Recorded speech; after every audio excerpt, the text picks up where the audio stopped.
इस वक्त ईरान विद्रोह की आग में जल रहा है। नेपाल की तरह ही ईरान में जेन जी युवा सड़कों पर उतरे हुए हैं। वो सरकार और उनके सर्वोच्च नेता खामेनेई के खिलाफ डेथ टू द डिक्टेटर का नारा लगा रहे हैं। ईरान के 21 से ज्यादा राज्यों में इस वक्त विद्रोह की आग भड़की हुई है। पिछले 4 दिनों से जेन जी अपने देश की बर्बादी से नाराज होकर सत्ता उखाड़ फेंकने के लिए सड़कों पर है। आर्थिक प्रतिबंधों की वजह से ईरान की अर्थव्यवस्था पिछले काफी समय से कमजोर थी, लेकिन अब तो हालात बदतर हो गए हैं। लोगों के पास खाने पीने की चीजों के लिए पैसे नहीं बचे। राजधानी तेहरान समेत अलग अलग शहरों में सैकड़ों की संख्या में प्रदर्शनकारी सड़कों पर उतरे हुए हैं। ईरान सरकार ने सुरक्षा बलों को विद्रोह खत्म करने के लिए हर तरीका अपनाने के निर्देश दिए हैं। सुरक्षा बल तो फायरिंग तक कर रहे हैं, लेकिन इसके बावजूद विद्रोह खत्म नहीं हो रहा।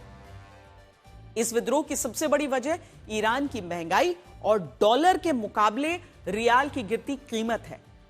ईरान में महंगाई की दर 48.6% तक पहुंच गई है। सामान्य तौर पर एक स्थिर अर्थव्यवस्था वाले देश की महंगाई दर 2 से 4% रहती है।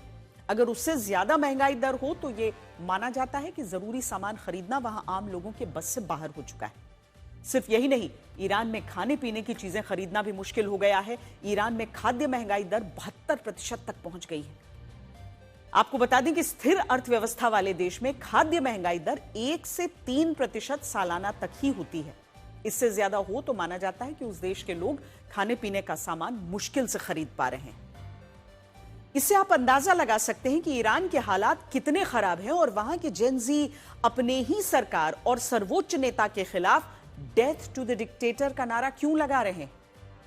डूब रहे ईरान के हालात उसकी करेंसी इरानियन रियाल से भी पता चलती है। ईरान की मुद्रा रियाल की स्थिति अपने सबसे बुरे दौर में है। डॉलर के मुकाबले ईरान के रियाल की कीमत पिछले 6 महीने में 56% तक गिर गई।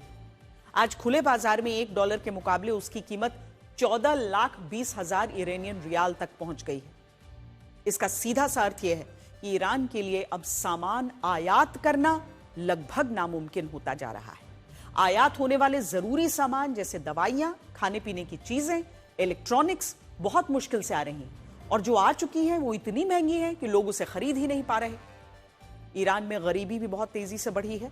ईरान की गरीबी दर 36% तक पहुंच चुकी है, जो पिछले 10 वर्षों में सबसे ज्यादा है। इसका मतलब यह है कि ईरान के करीब 3 करोड़ लोग गरीबी की वजह से अपनी मूलभूत जरूरतें भी पूरी नहीं कर पा रहे हैं। एक देश के तौर पर ईरान की स्थिति पिछले 3 वर्षों में बद से बदतर हो गई है।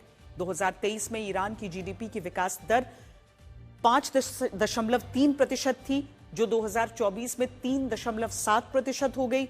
साल 2025 में यह गिरकर 0.6% तक आ गई है। यह स्थिति दिखाती है कि पिछले 3 वर्षों से ईरान आर्थिक रूप से डूबता हुआ जहाज बन गया है। अब यहां से ऊपर उठना उसके लिए बहुत मुश्किल है।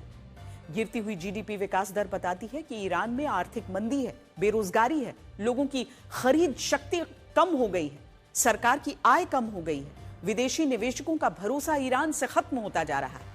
ईरान का युवा सड़कों पर इसीलिए है क्योंकि आर्थिक विकास की जो दर बढ़नी चाहिए थी वो गिर रही है और जो दरें गिरनी चाहिए जैसे महंगाई, बेरोजगारी, वो सब बढ़ गई। 2024 में ईरान में महंगाई दर 32.6% और बेरोजगारी दर 7.8% थी। 2025 में महंगाई दर बढ़कर 42.4% हो गई और बेरोजगारी दर 9.2% हो गई। ये आंकड़े बताते हैं कि ईरान के युवा किसी विदेशी को राजनीतिक फायदा पहुंचाने के लिए सड़कों पर नहीं उतरे हैं। वो अपने नेताओं की खराब नीतियों और दुनिया के अन्य देशों के साथ उनके खराब संबंधों का खामियाजा भुगत रहे हैं। कई वर्षों तक चुपचाप झेलने के बाद अब उनके सब्र का बांध टूट गया है।